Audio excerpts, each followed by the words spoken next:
Praise be to God, there is no other God except God. I went to Walmart about a week ago, a grocery store, a supermarket. I prepared a questionnaire for the people who exited at the exit door. The questionnaire had only one question. Who is Jesus according to you? And I asked the same question to about 100 people, and all the Christians who responded either answered Lord or Savior or Lord and Savior. And all the Muslims who answered said a prophet, except for one of them who said just a person. So according to Christians, Jesus is Lord and Savior, and according to Muslims, a prophet and just a person. And the collection of these answers reveals the deep, totally unnecessary biases which these two groups have against each other. One group is deeply overestimating the role of Jesus in this world, while the other group is deeply underestimating the role of Jesus in this world. None of these two groups, not even once, did they mention that Jesus is the Messiah, even though that is the best answer, both according to the Quran and to the Bible. The Quran mentions Jesus as a prophet about 4 times in total, but it mentions Jesus as the Messiah a total of 10 times. And yet the Muslims mentioned him as a prophet every time, but the word Messiah did not come to anyone's mind when asked who Jesus was. Can you see the deep conscious or subconscious bias which the so-called Muslims have in relation to Jesus? On the other hand, the Christians, when asked who Jesus is, they never answered the Messiah either. They always said Lord and Savior. Again, this reveals their deep conscious and subconscious bias in relation to Jesus. Their answer does not go in line with the New Testament, where the same question was asked to Peter, the disciple of Jesus, and his answer was not like theirs. In the New Testament, the book of Mark, chapter 8, starting from verse 27, we read that when Jesus and his disciples went on to the villages around Caesarea Philippi, on the way there he asked them, "Who do people say I am?" They replied, "Some say John the Baptist, others say Elijah, and others say one of the prophets." "But what about you?" he asked. "Who do you say I am?" Peter answered, "You are the Messiah." So if Christians were not biased about Jesus, they should have answered exactly the way Peter answered, that Jesus is the Messiah. According to the Bible, this answer, that Jesus is the Messiah, was revealed to Peter by God himself. And therefore this makes Peter the first person besides Jesus to publicly testify that Jesus is the Messiah. And by the way, I know that Jesus is called Lord by many people in many places in the Bible, but many other people are also called Lord in the Bible. In the Bible, the word Lord simply means a slave owner. For example, in the book of Luke, chapter 16, verse 3, in Luke chapter 20, verse 13, in the book of Acts, chapter 25, verse 26, in the book of 1 Peter, chapter 3, verse 6, in all these cases, in the New Testament, the word Lord is used to refer to someone else other than Jesus. So the word Lord does not uniquely specify the identity of Jesus. There are many lords mentioned in the Bible.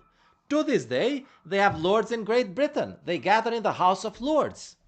Even in the Quran, there is an instance where Joseph, who was a slave, called his owner Lord. So there are many lords in the Bible and the Quran. Of course, there's only one Lord of the universe, God, but there are many lords of different slaves and many different lords who own different properties and so on. Also, there are many prophets mentioned in the Bible and the Quran, but there is only one Messiah.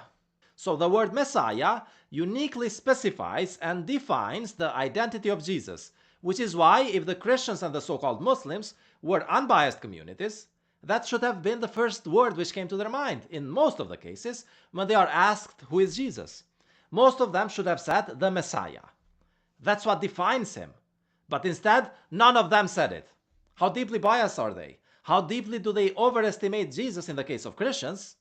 And how deeply do they underestimate Jesus in the case of the Muslims? And by the way, saying that Jesus is the Messiah is what annoys one of God's biggest opponents the most. One of God's biggest opponents, according to the New Testament and the Quran, the Jews, when speaking about Jesus, they hate it the most when you say that Jesus is the Messiah. They are not as jealous, for example, if you say that Jesus was a prophet. They had many prophets, and one more prophet wouldn't make a big difference to them. Also, when Christians tell them that Jesus is Lord, they do not hate it as much either, because they find it ridiculous and an unnecessary thing to challenge, because it is very clear in the Old Testament that there is only one God. According to the Jews, The Christians are simply discrediting themselves when they say that Jesus, the Son of Mary, is God, because it's so obvious in the Old Testament that there is only one God. But when the Jews hear that Jesus is called the Messiah, that is what they hate hearing the most about Jesus. The truth hurts them because they rejected the one who was supposed to be their king and their savior, like David was, even more. And their excuse for rejecting him is the fact that he did not fulfill his political mission. They wanted someone who elevates the Jews in the political arena of the world, and not someone who exposes their evil intentions. And their argument doesn't stand because in the second coming of Jesus, after we get resurrected, Jesus will fulfill his expected political mission as well. He will be king on earth for 1,000 years, where all the believers will enjoy a material life here on earth without any imperfection. But anyway, the Jews rejected him, which is clearly evil, but in this video I'm focusing more on those who claim to accept Jesus, the Christians and the Muslims. As I said, the Christians and the Muslims either overestimate Jesus deeply or underestimate Jesus deeply. They can't seem to have a balanced opinion. And let me give you an example how their bias looks like. It might not be a perfect example, but just to drive the point home, let's imagine that I showed a picture of Elizabeth II, the Queen of United Kingdom and other Commonwealth realms, to many people in a questionnaire, and I asked them, who is she according to you? Now imagine if all the Muslims answered every time, she is the Queen of Australia. It's technically true, but what about the fact that she's also the Queen of Great Britain? What about the Queen of England? What about the Queen of Scotland? What about the Queen of Canada? What about the Queen of many other places? If all the Muslims always answered Australia, it would be a biased underestimation of the Queen's role. Or imagine that every Christian, when asked the same question, said that she is the queen of the whole world and the seas. Wouldn't that be a gross overestimation of her role? Yes, she was officially the queen of many countries, but not the whole world, and not of the seas. So similarly, they are grossly overestimating or underestimating the role of Jesus. And after all, the biggest role of Jesus is to be the Messiah. Why not mention that? Why is that not the first thing which comes to their mind about Jesus? He is the Messiah, which means the chosen one.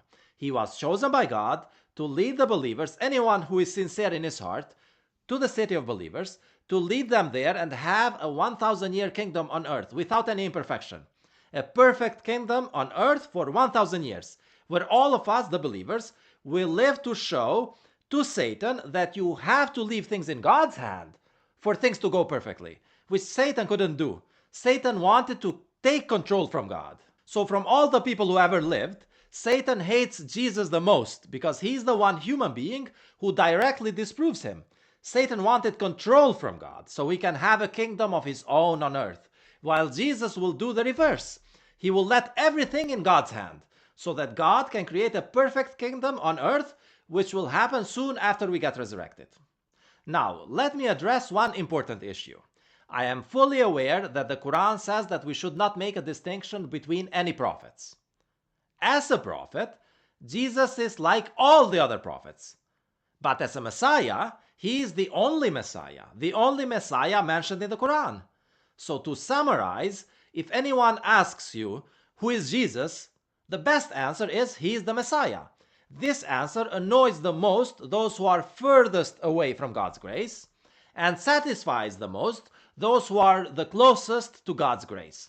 It's the answer which is most in line with how this question is answered in the Bible and how Jesus is confirmed and mentioned in the Quran.